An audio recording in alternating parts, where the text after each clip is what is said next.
Good morning बच्चों। तो हम लोग राम नरेश त्रिपाठी जी को पढ़ रहे हैं, जो उनकी रचना स्वप्न है। उससे स्वदेश प्रेम नामक शीर्षक लिया गया है।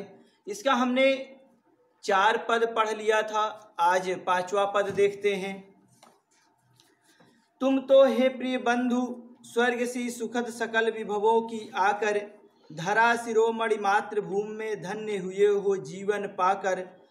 तुम जिसका जल अन्न ग्रहण कर बड़े हुए लेकर जिसकी रज, उसको हे वीरों के वंशज। ठीक, सॉरी, तज तन रहते कैसे तज दोगे, उसको हे वीरों के वंशज। ठीक, अब देखिए यहाँ पर कवि जो बात कर रहा है, इसमें कवि कह रहा है, जो इसका प्रसंग है वो मैं बता रहा हूँ कि कवि ने मातृभूमि को स्वर्ग से भी बढ़कर बताते हुए देश प्रेम की प्रेरणा प्रदान कर रहा है।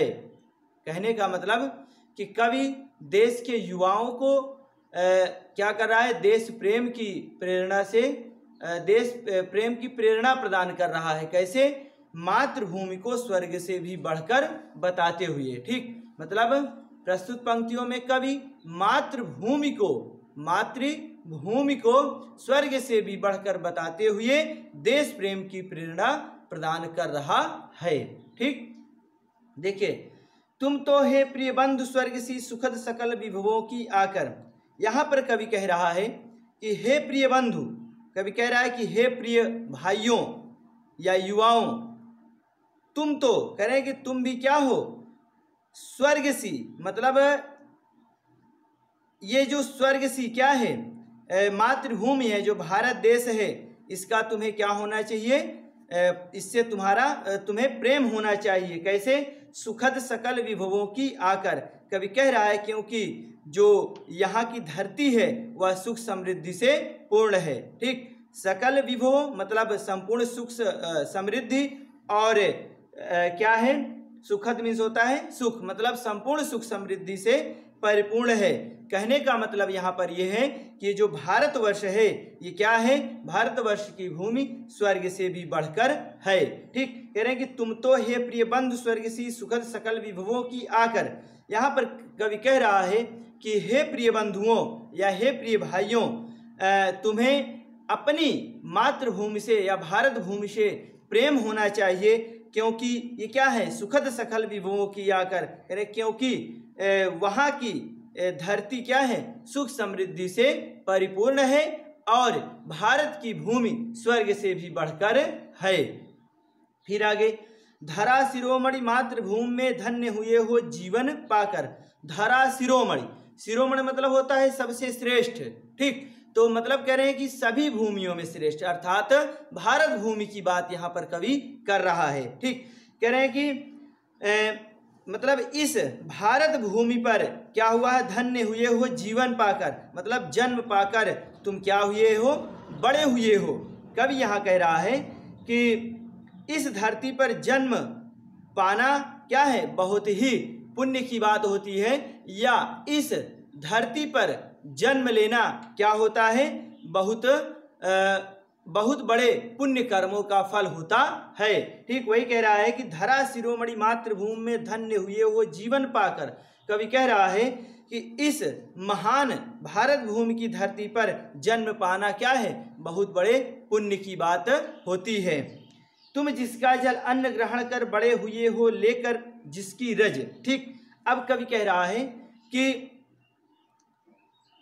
है कि तुम, किसको, युवाओं को संबोधित करते हुए कवि कह रहा है कि तुम क्या किए हो, यहाँ का अन्न जल ग्रहण कर किए हो, या आपने यहाँ का अन्न खाया है और पानी पिया है और बड़े हुए हो लेकर जिसकी रज। और कह रहे हैं कि इसी की धूल में खेलकर तुम बड़े हुए हो। रज मीन्स क्या होता है, धूल होता है, रज मीन्स धूल होता है। तो वही कवि कह रहा है कि तुम जिसका जल अन्न ग्रहण कर बड़े हुए हो, बड़े हुए लेकर जिसकी रज। कवि यहाँ कह रहा है कि हे देश के युवाओं, तुमने यहाँ का अन्न खाया है और पानी पिया है और इसी धूल में खेलकर बड़े हुए हो। ठीक, तन रहते कैसे तज दोगे उसको, हे वीरों के वंशज।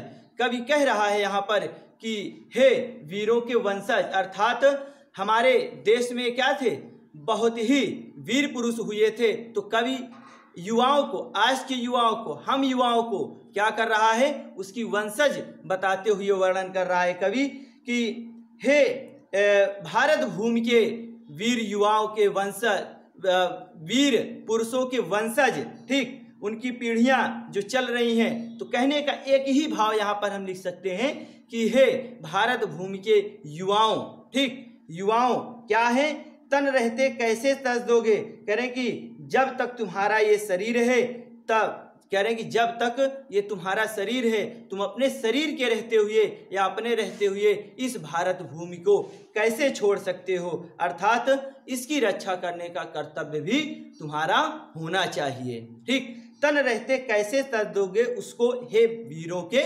वंशज। कवि देश के युवाओं को संबोधित करते हुए कह रहा है कि हे वीर पुरुषों, ठीक, हे देश के युवाओं, तुम अपना शरीर रहते हुए इसको कैसे छोड़ सकते हो, अर्थात तुम्हें इस देश की रक्षा कर या इस देश की रक्षा करने का कर्तव्य भी तुम्हारा ही है।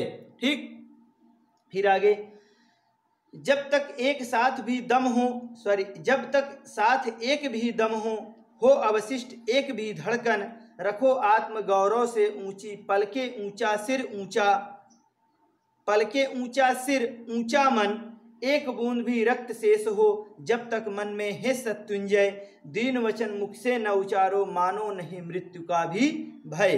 ठीक, प्रसंग आपका जो पहले ऊपर बताया वही होगा। तो देखते हैं, कवि कह रहा है कि जब तक साथ एक भी दम हो, दम मतलब यहाँ पर क्या है, दम मतलब होता है सांस, यहाँ पर कवि दम मीन्स क्या बता रहा है, सांस। ठीक, तो कवि कह रहा है कि जब तक हमारी सांसें चल रही हैं या हमारे शरीर में क्या है, एक भी सांस अगर चल रही है, और क्या है, हो अवशिष्ट एक भी धड़कन, और कह रहे हैं कि जब तक हमारा हृदय धड़क रहा है तब तक क्या करना है, रखो आत्म गौरव से ऊंची, कह रहे हैं कि अपने देश का गौरव हमेशा क्या करिए, ऊंचा रखिए, पलके ऊंचा सिर, कह रहे हैं कि हमें अपने देश का सिर, उसके आँख और उसका मन, उसका हृदय हमेशा क्या करना है, उसको हमेशा ऊंचा रखना है। ठीक, कवि कह रहा है कि जब तक हमारे अंदर एक भी सांस है, ठीक, और जब तक हमारे हृदय में एक भी धड़कन है, तब तक हमें क्या करना है, अपने देश का गौरव ऊंचा रखना है, उसकी आंखें, उसके नेत्र, उसका मान सम्मान हमें ऊंचा रखना है। एक बूंद भी रक्त शेष हो जब तक मन में है सत्युंजय, सत्युंजय मतलब क्या होता है, शत्रुओं पर विजय प्राप्त करने वाला। ठीक, कह रहे कि हे शत्रुओं पर विजय प्राप्त करने वाले वीर पुरुषों, क्या है कि एक बूंद भी रक्त शेष हो, कह रहे कि जब तक हमारे शरीर में रक्त की एक भी बूंद बची है तब तक क्या है, कहाँ, जब तक मन में, कह रहे कि हमारे हृदय में, हमारे शरीर में क्या है, जब तक शरीर में एक भी बूंद रक्त की बची हो, तो हमें अपने देश के रक्षा के लिए, देश के आत्म गौरव के लिए हमें तत्पर रहना चाहिए। ठीक, फिर कह रहा है कि दीन वचन मुख से न उचारो, मानो नहीं मृत्यु का भी भय। कवि कह रहा है कि दीन वचन मुख से न उचारो। अब देखिए यहां से ऊपर वाली लाइन से ले लेते हैं कि एक बूंद भी रक्त शेष हो जब तक मन में है सत्युंजय। कवि कह रहा है कि हे शत्रुओं पर विजय प्राप्त करने वाले वीर पुरुषों, जब तक शरीर में रक्त की एक भी बूंद हो तब तक क्या है, दीन वचन मुख से न उचारो, कह रहे हैं कि तब तक हम दीन वचन नहीं बोलेंगे। ठीक, उचारो मतलब क्या होता है, बोलना। ठीक, कह रहे हैं कि तब तक हम एक भी दीन वचन नहीं बोलेंगे, मानो नहीं मृत्यु का भी भय, कह रहे हैं कि और देश की रक्षा के लिए यदि हमारी मृत्यु भी हो जाए तो हमें क्या करना चाहिए, उससे नहीं डरना चाहिए, मृत्यु का भी भय। ठीक, कवि कह रहा है कि मानो नहीं मृत्यु का भी भय, कवि कह रहा है कि हमें मृत्यु से भी नहीं डरना चाहिए। कब कह रहा है, मतलब देश की रक्षा करते हुए, कह रहे हैं कि देश की रक्षा करते हुए यदि हमारी मृत्यु भी हो जाती है तो हमें उस मृत्यु से नहीं डरना चाहिए। ठीक, चलिए आगे निर्भय स्वागत करो मृत्यु का, मृत्यु एक है विश्राम स्थल, जीव जहाँ से फिर चलता है धारण कर नव जीवन संबल। मृत्यु एक सरिता है जिसमें श्रम से कातर जीव नहाकर फिर नूतन धारण करता है काया रूपी वस्त्र बहाकर। अब देखिए यहाँ पर प्रसंग जो है थोड़ा आपका बदलेगा। कवि कह रहा है कि देश के युवाओं को ही संबोधित करते हुए कह रहा है कि हमें देश के लिए क्या करना चाहिए, अपना सर्वस्व बलिदान कर देना चाहिए, अपना सब कुछ न्यौछावर कर देना चाहिए। क्योंकि क्या है, ये शरीर क्या है, क्षण भंगुर है।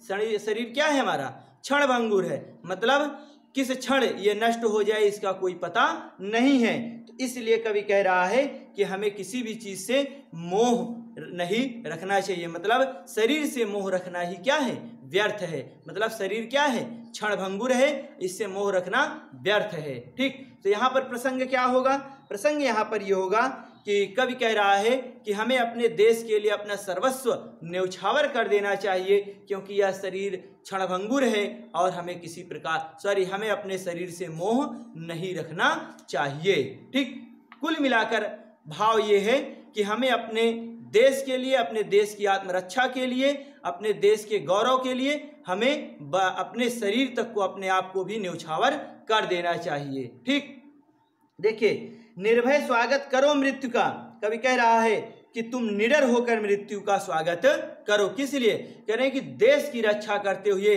देश के आत्मगौरव की रक्षा करते हुए तुम निडर होकर मृत्यु का स्वागत करो।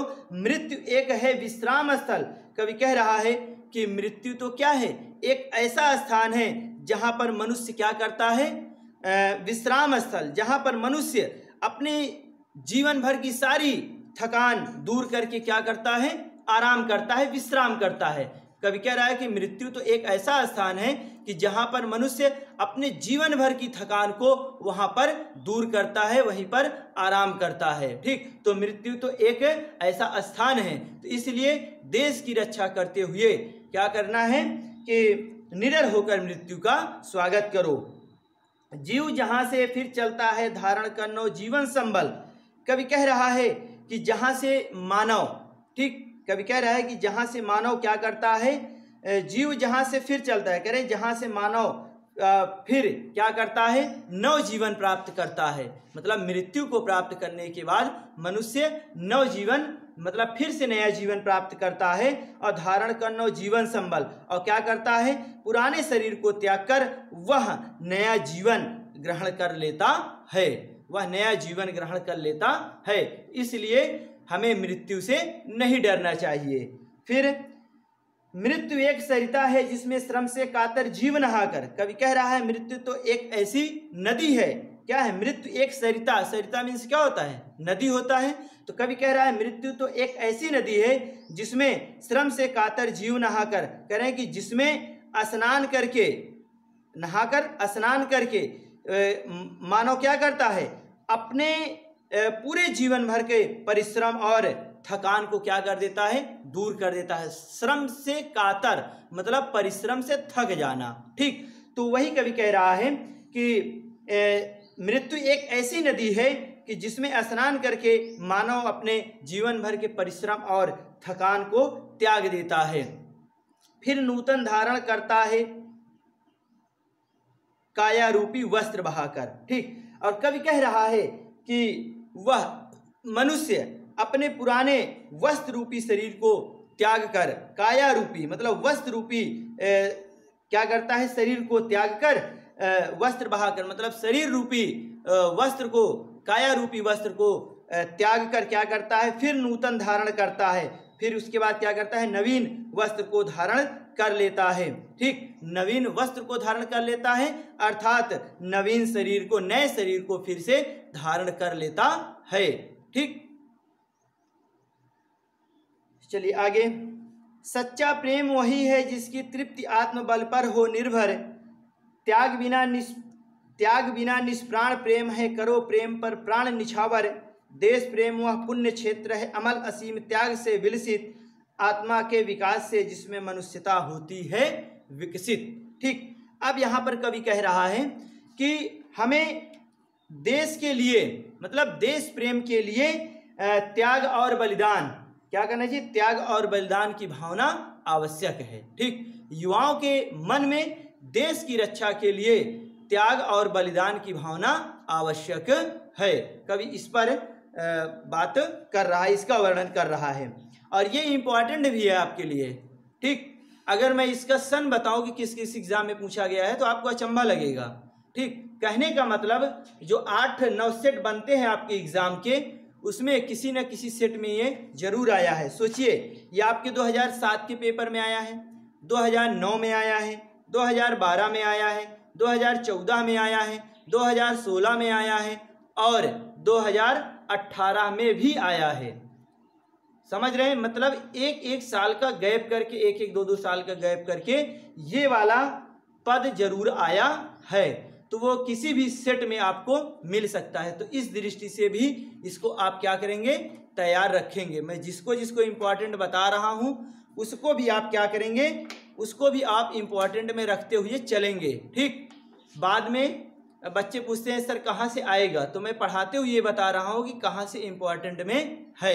ठीक, इसके ऊपर वाला जो पढ़े हैं वो केवल और केवल 2013 में पूछा गया था। ठीक, कौन सा, निर्भय स्वागत करो मृत्यु का, ये वाला पद आपका 2013 में पूछा गया था। लेकिन ये सच्चा प्रेम वही है जिसकी मनुष्यता होती है विकसित, ये आपका 2007, 2009, 2012, 2014, 2016 और 2018 इतने एग्जामों में ये पूछा गया है।